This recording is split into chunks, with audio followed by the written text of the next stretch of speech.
Hi అండి అందరికీ welcome to my channel. ఈరోజు మన ఛానల్లో ఎంతో కమ్మనైన మామిడికాయ పులిహోర అయితే చేస్తున్నానండి. సమ్మర్ వచ్చేసిందంటేనే మామిడికాయల సీజన్ కదా, సో మామిడికాయలతో పులిహోర చేస్తున్నాను. దానికోసం ఒక మీడియం సైజు పుల్లగా ఉండే మామిడికాయ తీసుకొని ఇలా సన్నగా తురిమి పెట్టుకోవాలి. మామిడికాయ సీజన్ కాబట్టి మీరు కూడా చింతపండుతో కానీ పులిహోర నిమ్మకాయతో కానీ చేసుకోవడం బదులు ఇలా మామిడికాయతో చేసుకుంటే చాలా టేస్టీగా ఉంటుందండి. ఒకసారి ట్రై చేయండి. తర్వాత తాలింపు కోసమని మనం పల్లీలు, ఆవాలు, మెంతులు, మినపప్పు, జీలకర్ర తీసుకున్నాము. తర్వాత పచ్చిశనగపప్పు ఇలాగ నానబెట్టి వేసుకుంటే మరీ క్రిస్పీగా లేకుండా కొంచెం మెత్తగా ఉంటుంది పప్పు, అందుకే నేను నానబెట్టి వేసుకుంటాను. తర్వాత చిన్నగా తరిగిన అల్లం ముక్కలు, కరివేపాకు, ఎండుమిర్చి, సన్నగా చీల్చిన పచ్చిమిర్చి, కొంచెం సన్నగా తురిమి పెట్టుకున్న కొత్తిమీర అండి. తర్వాత ఒక బాండ్లు పెట్టుకొని దానిలోకి ఒక 4 స్పూన్ల ఆయిల్ వేసుకొని ఇది హీట్ అయిన తర్వాత దీనిలోకి మనం ఫస్ట్ అల్లం ముక్కలు సన్నగా తరిగి పెట్టుకున్నాం కదా, అవి వేసుకోవాలి. అల్లం ఎవరికైనా ఫ్లేవర్ నచ్చదు అనుకుంటే కనుక దాన్ని స్కిప్ చేసేయచ్చు. నేనైతే పులిహోరలో ఎప్పుడు చేసినా సరే అల్లం ముక్కలు అయితే వేసుకుంటాను. ఇది లో ఫ్లేమ్లో పెట్టే వేయించుకోవాలండి. ఈ అల్లం ఇలా ఫ్రై అవుతుండగా దీనిలోకి పల్లీలు వేస్తున్నాను. పల్లీలు కూడా కొంచెం స్లోగా టైం పడుతుంది కాబట్టి ఫ్రై అవ్వడానికి పల్లీలు వేస్తున్నాను. లో ఫ్లేమ్లోనే పెట్టి వేయించుకోండి, ఎందుకంటే మాడకుండా ఉంటుంది అన్నమాట తాలింపు. తర్వాత దీనిలోకి ఆవాలు, మెంతులు, జీలకర్ర, మినపప్పు అవి కూడా వేసేసుకోవాలి. వేసుకొని నిదానంగా వీటిని లో ఫ్లేమ్లోనే ఫ్రై చేసుకోవాలండి. ఈ సమ్మర్ సీజన్లో అయితే మామిడికాయని చాలా రకాల కూరలు అయితే వేస్తానండి నేను. దీన్ని మామూలుగా చికెన్లోకి వేసుకోవచ్చు, ఫిష్లోకి వేసుకుంటే కూర చాలా కమ్మగా ఉంటుంది. అలాగే పప్పులు, పచ్చళ్ళు అవన్నీ అందరికీ తెలిసిందే. మామిడికాయని చాలా కూరల్లో వాడచ్చండి, చాలా కమ్మగా ఉంటాయి కూరలు కూడా. సరే అండి, తాలింపు అయితే మనం లో ఫ్లేమ్లో పెట్టుకుని వేయించుకున్నాము.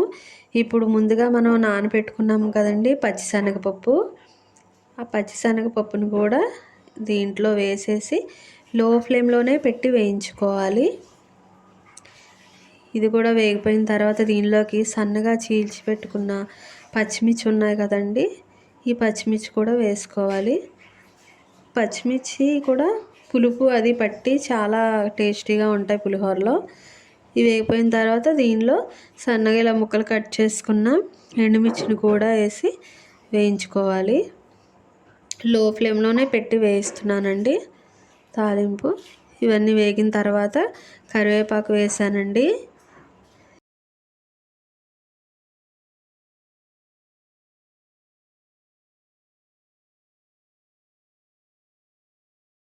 తర్వాత దీనిలోకి పసుపు యాడ్ చేస్తున్నానండి. ఈ పసుపు కూడా వేసేసుకొని కలుపుకోవాలి. దీనిలోకి కొంచెం ఇంగువ కూడా వేస్తున్నానండి. ఫ్లేవర్ బాగుంటుంది, స్మెల్ కూడా మంచిగా వస్తుంది అన్నమాట పులిహోర.